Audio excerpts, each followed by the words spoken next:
Bienvenidos al debate de Fundación Libertad y Desarrollo. El proceso para renovar cortes y tribunales en el país continúa y hoy queremos hacer un análisis actualizado de cómo va. Tenemos varios procesos, Corte de Constitucionalidad, Tribunal Supremo Electoral y también, por supuesto, el del Ministerio Público. Y para ello hemos convocado a dos personas con amplia experiencia en este tema. Me refiero a Carmen Aida Ibarra y a Max Santa Cruz. Ambos, muchas gracias por acompañarnos. Carmen Aida, quisiera iniciar con usted. Ya prácticamente se cerró el proceso con el Tribunal Supremo Electoral.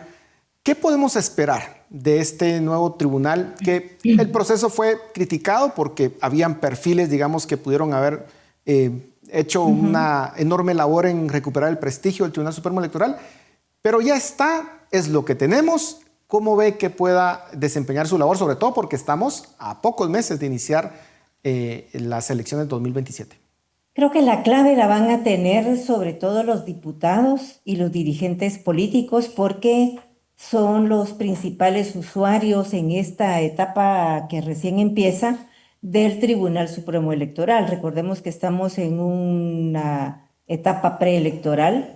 En este momento creo que el tribunal tiene que ser, a partir de que tome posesión este 20 de marzo, tiene que ser muy estricto en el control de los partidos políticos. Sabemos que hay numerosos partidos que no están llenando las condiciones para tener esa calidad y por lo tanto esas organizaciones tendrían que ir al archivo, tendrían que ser suspendidas o canceladas en esta etapa. Entonces, esperamos que haya unas decisiones estrictas en los primeros días de sesión. Por supuesto que también esperamos que empiecen a preparar las elecciones. Recordemos que estamos a pocos meses de que tenga que hacerse la convocatoria. Bueno, faltan muchos meses en términos de la vida, pero en términos de organizar todo lo que se tiene que organizar, es un tiempo bastante corto. Por supuesto que tiene que haber un compromiso de los magistrados que tiene que ver ya con su ética personal y profesional de no empezar a hacer negocios con las compras que tienen que hacer desde ya. Y tiene que haber, por supuesto, todo un esfuerzo para recuperar la confianza y la credibilidad de las juntas electorales, es decir, para que los ciudadanos, las ciudadanas, los voluntarios puedan de nuevo incorporarse a esta tarea ciudadana de participar en las juntas electorales, departamentales, municipales, en las mesas y que estén listos para las votaciones. Pero empezar con limpiar la mesa de los partidos políticos, creo yo que ese es el principal reto en este momento. Max, limpiar la mesa. Una de las, digamos, de las tareas que podría tener el Tribunal Supremo Electoral. Sin embargo, lo que hemos visto en los dos últimos eventos electorales es que se ha tenido bastante arbitrariedad a la hora de decidir quiénes van a correr y quienes no. Y eso es parte del desgaste que tuvo el Tribunal Supremo Electoral saliente y que provocó pues, unas elecciones en 2023 donde se dieron bastantes sorpresas porque se quisieron de alguna forma vetar ciertas candidaturas. ¿Cómo ve usted que pueda darse ese proceso con este nuevo Tribunal Supremo Electoral? ¿Vamos hacia el mismo escenario en donde a unos sí se les deja participar, a otros no, de una forma poco transparente y arbitraria? Yo creo que no hemos visto tal vez un momento de tanta debilidad dentro de la incipiente, porque aún así 40 años son incipiente, democracia en nuestro país, en donde todavía tenemos enormes dudas sobre la fortaleza de la estabilidad de la institucionalidad que nos permita, por lo menos en este paso, de lo que les corresponde a ellos garantizar que los procesos son lo que precisamente nos ha señalado con mucho acierto y lo que Carmen Aida también señalaba. Yo veo con preocupación que desde por lo menos el proceso anterior, las dudas que se dieron sobre la cancelación o no de partidos políticos, la adquisición de equipo en sí para el cómputo, fueron una constante dentro del proceso electoral que nos llevó incluso a momentos en donde se fueron adhiriendo otros elementos que no estaban contemplados dentro de la propia institucionalidad, como fue la acción del Ministerio Público. Es decir, no hemos tenido nunca un antecedente de tanta vulnerabilidad dentro de la credibilidad del propio ciudadano, dentro de lo que la democracia representa a través de la defensa que el Tribunal Supremo Electoral puede hacer de manera independiente, como la que estamos viendo hoy. Y es importante que las primeras respuestas sean contundentes para que la población adquiera esa seguridad de que el proceso va a tener esa independencia que todos buscamos. Ojo, que la independencia que estamos buscando los ciudadanos y que los partidos políticos deben adaptarse o acoplarse a esas demandas de los ciudadanos, también hay que tener cuidado de que cuando uno escucha que si las candidaturas fueron vetadas o que si otras candidaturas fueron favorecidas, aquí hay elementos de mucho riesgo. Uno es que sí entendamos de que la aplicación de la ley debe ser una aplicación de carácter general y no particular, de la cual todos tenemos que estar de acuerdo, pero también corremos riesgo dentro de esa institucionalidad débil que muchos empiezan a apelar de que eventualmente el cumplimiento de la propia ley es parte de una venganza de carácter político y no porque se hayan eventualmente pasado las trancas, como se dice en buen chapín, de lo que tendrían que haber respetado y no lo hicieron. ¿Y por qué menciono eso? Porque el tema del financiamiento electoral está más que obvio. De mucha gente que hoy en día no reporta, no se da cuenta, no sabemos de dónde viene ese recurso económico importante que a veces no se sabe, de fuentes oscuras con riesgos enormes para la democracia, la institucionalidad del país y que viene a engrosar y a fortalecer candidaturas y proyectos políticos, pero otros también que andan por la calle tranquilamente, con campañas anticipadas, sin tener ningún temor de ser sancionados, aunque podamos discutir si es bueno abrir ese espacio de promoción, de divulgación del mensaje político o no, pero eso es parte de otra discusión y de otra reforma, pero mientras no exista esa reforma, seguimos apelando a que esas posiciones de ventajismo, de oportunidad, etcétera, marquen la distancia entre unos y otros candidatos. Y yo creo que esos son los elementos que tenemos que cuidar desde un principio para que la credibilidad de una institucionalidad muy debilitada del proceso pasado tenga la oportunidad de que en la próxima elección nos deje a los guatemaltecos y a los ciudadanos satisfechos de su accionar. Sin duda alguna, este nuevo TCE tiene una responsabilidad enorme en recuperar el prestigio, la confianza que se le tuvo una vez a esta institución y que aún con ese cuestionamiento que ustedes ya mencionaban, que se pudo haber dado en el pasado, lo cierto es que las elecciones de 2023, con todo y digamos los defectos que pudieron haber tenido, fueron elecciones limpias el día de las elecciones, contrario a esa narrativa que se creó de que había habido un fraude electoral, porque es imposible que exista un fraude electoral cuando participan más de 125,000 voluntarios. Así que creo que también es importante poder hacer esa diferenciación de lo que ocurrió antes del día de las elecciones con lo que ocurrió el día de las elecciones, porque si no estamos manchando de alguna forma o contribuyendo a manchar de alguna forma digamos, un proceso electoral que funciona muy bien en Guatemala por la participación ciudadana. Pero quisiera pasar ahora al tema de la Corte de Constitucionalidad. Ya el Congreso de la República emitió un decreto. Sin embargo, todavía existen amenazas para querer impedir, por ejemplo, hay una acción legal que se presentó en contra de las personas que fueron electas en el CANG. Todavía se quisiera, digamos, de alguna forma traer abajo el proceso que se hizo en el Consejo Superior Universitario.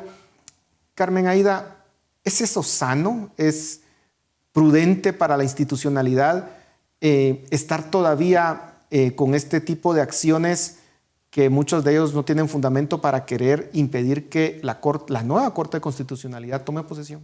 Es que se trata de malas prácticas que alentamos, permitimos, apoyamos de cerca o de lejos desde el año 2010. Yo recuerdo que la primera vez que arbitrariamente se empezaron a desconocer procesos y a deshacerlos fue después de por lo menos 2 intentos fallidos de postular candidatos al Instituto de la Defensa Pública Penal. El proceso empezó en el 2009, fue fallido, hubo que empezar de cero, finalmente hubo una terna y el Congreso eligió, pero pues no gustó el que quedó, Remberto Ruiz, y entonces se accionó ante la Corte de Constitucionalidad creo que fue el abogado Carrillo el que propuso ese amparo, y desde entonces la Corte de Constitucionalidad empezó a descabezar eh, gente electa o gente por elegir. Entonces, lo siguiente fue que después de desconocer la elección de este señor Remberto Ruiz, se trajeron abajo el proceso de elección de fiscal general porque no les gustaba Conrado Reyes, porque querían a Gloria Porras. Entonces, esa fue la segunda ocasión. Entonces, esa vez hubo dos procesos de postulación de fiscal general, perdón, de la defensa pública, hubo tres, ¿verdad? En uno había quedado una terna, luego se deshizo eso, quedó Remberto, y la tercera vez quedó una terna con Blanca Stalin y ella fue electa para un segundo periodo. En el caso del MP hubo dos procesos, Conrado Reyes y luego Claudia Paz, pero en el ínterin hubo hasta tres presidentes de esa comisión porque Eric Álvarez ya había perdido honorabilidad e idoneidad, no era creíble para presidir ese proceso, entonces renunció y lo sustituyó el vocal primero y luego ya eligieron presidente y entonces ese ya tomó posesión de ese segundo proceso de postulación. En fin, hemos estado acostumbrados a pedirle a la CC que deshaga aquí, deshaga allá, y ahora que se volvió eso una práctica bastante perniciosa, tenemos que ver cómo paramos esto, porque creo que no es sano para la democracia que si no nos gusta, buscamos el resquicio adecuado como para votar el proceso o votar fases del proceso, ¿verdad? Entonces, creo que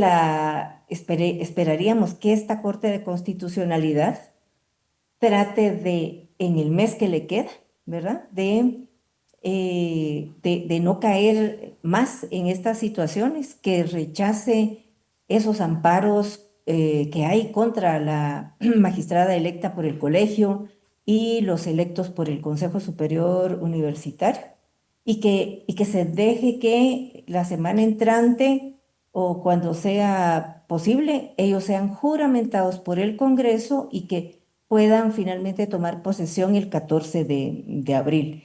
Y así se terminan esas espadas de Damocles que están en este momento amenazando ese proceso de designación que tenemos. Max, ¿cómo lo ve?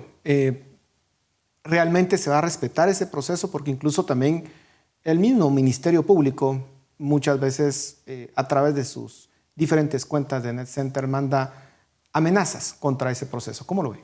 Bueno, quedan menos de 59 días a un Ministerio Público que ha sido muy marcado por cuestionamientos relacionados a las propias tendencias que han tratado de impulsar desde su quehacer dentro del proceso democrático que hablábamos recientemente, pero incluso veo yo a una fiscal en un proceso de salida muy disminuida en términos del golpe personal que representó para ella en algún momento considerar que era un actor importante dentro de los procesos de postulación de algunos de los entes postuladores para poder integrar la Corte de Constitucionalidad, y resultó que se quedó en serio como vestida y alborotada, porque nadie volteó a ver al final de cuentas a la fiscal en un debilitamiento de su postura entre el escenario nacional. Eso no quiere decir que al final, en los últimos menos de 60 días que quedan de su mandato, pueda eventualmente haber sorpresas antes del 16 de mayo o por lo menos antes de que se designe el presidente al nuevo fiscal. Sin embargo, yo creo que es importante señalar algo y sumarme a lo que decía Carmen Aída. Es fundamental de que hoy en día empecemos a entender, no creo que vayan a haber más sorpresas, quiero también agregar eso de lo que hemos estado viendo, a pesar de que hay intentos de algunos actores por tratar de distorsionar un poco lo que hoy en día se conoce ya como un proceso que prácticamente tiene nombres y apellidos, pero sí creo que en algún momento es importante que podamos entender con madurez que no es que los que están y los que no estuvieron, que eran los míos, son los que deberían de estar, y los que no, y los que están, que no eran los míos, no deberían de estar, porque entonces nunca vamos a llegar a nada. O sea, unos van a tener una opinión y los otros van a tener otra opinión, y va a ser muy difícil encontrar esa decisión colectiva que nos ponga a todos de acuerdo. Si no nos gustan los mecanismos de selección de los magistrados del Tribunal Supremo Electoral o de fiscal general o de Corte de Constitucionalidad, pues tendremos que iniciar esa discusión con seriedad para poder cambiar la forma de ser electos dichos representantes de los órganos de postulación. Pero en tanto eso no suceda, creo que el elemento fundamental que Carmen Aida señalaba es: empecemos a terminar con las venganzas prometidas de uno y otro lado. Si logramos verdaderamente dar esa parte de independencia y de certeza a las decisiones de una instancia tan importante como la Corte de Constitucionalidad, que juegue el papel que tiene que jugar, el que le corresponde, y no que sea prácticamente el actor de todos los procesos en el país, sin ese tipo de sesgos políticos, ideológicos, históricos o de venganzas de sectores contra sectores, creo que vamos a dar un paso adelante. Esa sería un poco la apuesta y realmente la aspiración que tendríamos los guatemaltecos en ese sentido. Ya nos quedan muy pocos segundos prácticamente, pero quisiera algún comentario de ustedes sobre el tema de la elección de fiscal general. Ese proceso, ¿cómo ven? ¿Cómo va caminando? Brevemente, porque ya se nos termina el tiempo. Por favor, Carmen Aida. Bueno, es un proceso que está muy conflictuado. Hay muchas tensiones internas en la comisión de postulación. Hay presiones no solo entre los comisionados, sino hay bastantes presiones externas de personas que están tratando, creo que esa es la consigna en este momento, que no vaya en la lista de 6 ninguno que satisfaga plenamente al presidente de la República, ¿verdad? O sea, si tiene algún halo ahí de que sería uno de los favoritos del presidente, no lo van a meter. Se repite un poco lo que había mencionado en el caso del 2010, cuando Sandra Torres quería a Gloria Porras, y solamente para no darle gusto a Sandra Torres y al presidente Colom, pues ella nunca pasó en la lista, a pesar de que obligaron a los comisionados a votar hasta 3 veces esa lista. Entonces, obviamente el presidente Arévalo no va a hacer eso, como ocurrió en el año 2010. Ya no hay una CICIG que acompañe esas peticiones de vuelva a repetir, ¿verdad? Y repita la lista. Pero sí, digamos que esa es una consigna, y por lo tanto hay mucho enfrentamiento interno y las presiones externas. También solo quiero mencionar rápidamente un tema pendiente, y es el caso de que van a sacar probablemente esta semana resoluciones que afecten al juez Villar, porque por ser juez y de carrera no podría llenar los requisitos, según una interpretación, para estar en ese proceso. Max, terminamos con usted. Eso sería lamentable. Pues yo esperaría que el presidente tenga, por lo menos entre lo que cabe, dentro de las condiciones del proceso, a los mejores hombres y mujeres para poder escoger a partir de ahí un fiscal general que no responda a las necesidades del presidente, que no responda a las necesidades de un sector, no responda a las necesidades de un partido político, responda a las necesidades de los guatemaltecos. Yo creo que es momento de que nos toca empezar a creer que la necesaria convocatoria de un acuerdo nacional para poder discutir elementos tan importantes como la reforma al sector justicia, donde se involucren estos procesos de selección o de postulación o de elección, va a ser uno de los temas de agenda que no debemos de perder la oportunidad. Si no, esta entrevista que hoy en día estamos teniendo y la repetimos en 4, 5, 6 años, vamos a estar llorando exactamente sobre los mismos problemas y debilidades que vemos en el proceso sin haber resuelto nada. Yo creo que el tema no es de personas, el tema es de instituciones, y eso es lo que tenemos que apostar. Y creo que el momento para iniciar esa discusión es cuando se termine este proceso. Como decimos, hay que tomar las cosas en el momento adecuado, y si no aprovechamos esa ventana que se va a abrir de oportunidades para discutir esas reformas, pues posiblemente luego se enfríe y pues nos volvemos a olvidar dentro de 4 años donde toque nuevamente este proceso. Así que muy importante las reflexiones que ya nos hacían ambos. Así que muchísimas gracias por su tiempo, por su análisis a ambos, y a ustedes en casa muchísimas gracias por su atención. Nos vemos la próxima semana.